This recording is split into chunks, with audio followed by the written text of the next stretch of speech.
John A. Burns was the first Democrat to be elected governor of the new state of Hawaii. He was born on the mainland. He was a child of the military. He was a jock. He played football, was a quarterback. Somebody said he was always the quarterback. Wherever Jack Burns was, he was the quarterback. He was a good student, smart guy. He confessed that he didn't study very hard, and he caused his mom a lot of trouble. He got into drinking with the boys, and even while still in high school. And as he said it once, he said, they opened the bottle, he said, I was there. Went to the University of Hawaii, again thinking he was going to play football there. He had been approached by the then coach. He only stayed a semester. He was there for one semester. Later on, when he was governor, he went to a local Catholic college here and gave the commencement address. And he said, you are looking at probably the last man ever to be a governor of this state without a college degree. And in part, that's why you should study, because one of you may be governor someday, or it's absolutely important that you have a college education. I think he suffered sometimes from a sense of, he was dealing with big people. And I think his lack of an education bothered him a bit, and may have resulted in some respects in his need to lash out and so forth. But anyway, when World War II broke out, that's where Burns' political career was really made.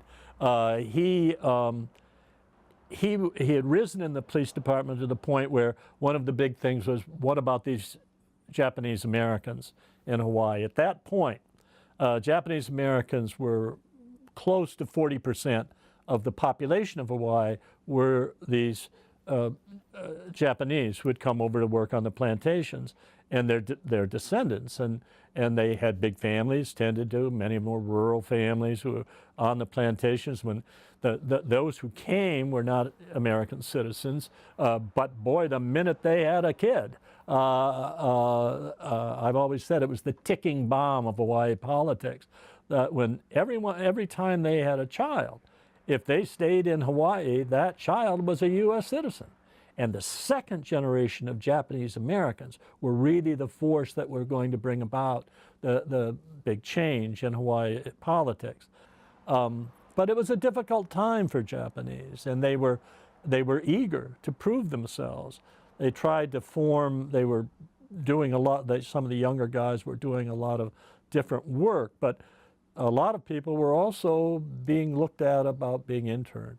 And Jack was on the committee, a three-person committee that made those kinds of decisions. And often because he was born here, he was not born here, but he had lived here all of his life. He was closer, played ball against a lot of these kids. When he was in school, he was often the guy who said, that's a good guy. I mean, yeah, he's no threat. I mean, but he said, what people who gave me so much credit for being good to the Japanese community after the war, he said, they forgot. I voted on the more than 1,000 people who were interned in Hawaii, Japanese. And he said, I voted to put some of those folks away. He said, by and large, I was a voice that said, that's not that kind of family, that's not that kind of guy, that he's not a threat.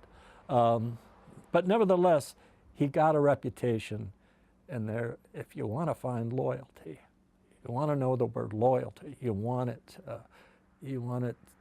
spell it Japanese American.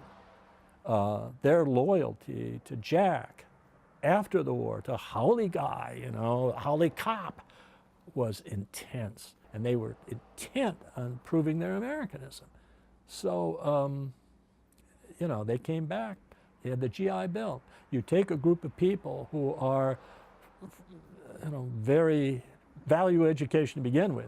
Then you give them the right to go to college. And they went to some very good schools, some of them University of Chicago, mainland schools, but most of them were up there in Manoa Valley at the University of Hawaii and getting their degrees there. And they got out, and there was this guy, by this time, who had gotten a job out of politics, Jack Burns. He was working for the city as a civil defense guy. Didn't have a lot of work to do, most of the time anyway. And these guys would start showing up at his office. And they would talk politics. And they were coming back from law schools. They had law degrees. They had BA degrees, of course. But I mean, these are Sparky Matsunaga, who would become a United States Senator, Dan Inouye, who would become one of the most powerful when he was alive United States Senators. They were future governors were coming back. I mean, these guys were for real. They were smart, and they had that bond. I mean, he was. They just believed in him, and he showed them, look, you haven't got the money, but you got the votes. And if we organize, so in 1954, a lot of them were back. And that's the year that they ran for territorial House of Representatives, territorial Senate. Boom, boom, boom. They took over control, not just Japanese, but Democrats took over control in 1954. They still call it the Revolution of 1954. The Republican Party has not, except for two very brief periods, controlled either branch of the legislature since 1954. He was, in some ways, people said, he was the white father. They needed a haole guy to sort of lead this movement. I don't think that was it as much as Jack Burns was, his wife used to say, cut him, and you see Japanese blood. He understood. He was not a forward guy. He was always a terrible speech maker. He was answered in short, and he didn't talk a lot. If you got a meeting of a bunch of AJAs who were brought up thinking, many of them thinking they were second-class citizens, their mothers were working as maids for some rich haole person, or garden guys for some rich haole estate or whatever. He says, this guy didn't tell you what to do. He listened to you. He listened to you. And then you were very interested in hearing what he had to say. But he was he was truly the father of the modern Democratic Party in Hawaii. He was elected as territorial delegate to Congress in '56 and in '58. The major thing, of course, was the statehood struggle. When he got to Washington, he looked around and he said, who do we got to, we got to get this bill through. He saw Lyndon Johnson over in the Senate side, and he saw Sam Rayburn over on the House side, and he just, as one of his colleagues in the House said, Jack Burns was just always there. He said the delegates to Congress from Hawaii before, they were more like a diplomat. He said Jack Burns, he was there even when it didn't make any difference. He was there. He wasn't going to be able to vote, but he was down there on the floor. He'd show up, and he said, he was such a nice guy, and so, if Jack wanted some, and he wanted statehood, and that's what he went after, and he was like, I like to think that was where he really learned politics, legislative politics, governing politics. And he learned from two of the best in the history of in the 20th century of the United States, Sam Rayburn and Lyndon Johnson. And one of the things was the big thing, Alaska was going after statehood too. And there was a big argument about who should go first. And Lyndon Johnson, the guy said, Jack, he said, there are a lot of people who won't vote for you because, he says, you are ready for statehood. You've got a population, they vote well, you've got things to support your economy. He says, but Alaska wants in too. He said, they are not as prepared for statehood. Their economy is not as strong, they're not as many people up there. He said, so if you let Alaska in, we can get the votes to get you in. Because Alaska, this was the interesting thing at the time, Alaska promises to be at that time, promises to be a Democratic state, and you promise to be a Republican state. That's changed, of course. But that was the perception in a lot of people's minds on the mainland. And sure enough, Burns said, okay, this was in '58. He said, it's okay, let's do it. And sure enough, Rayburn and Johnson kept their word. Alaska went in first, which caused Burns and the Democrats some discomfort because he had allowed that to happen. But boom, immediately after that, Hawaii was passed, both houses. Gentlemen, I think that we shall recognize that this is truly an historic occasion because for the second time within a little over a year, a new state has been admitted to the Union. It had been a long time since any state had been admitted.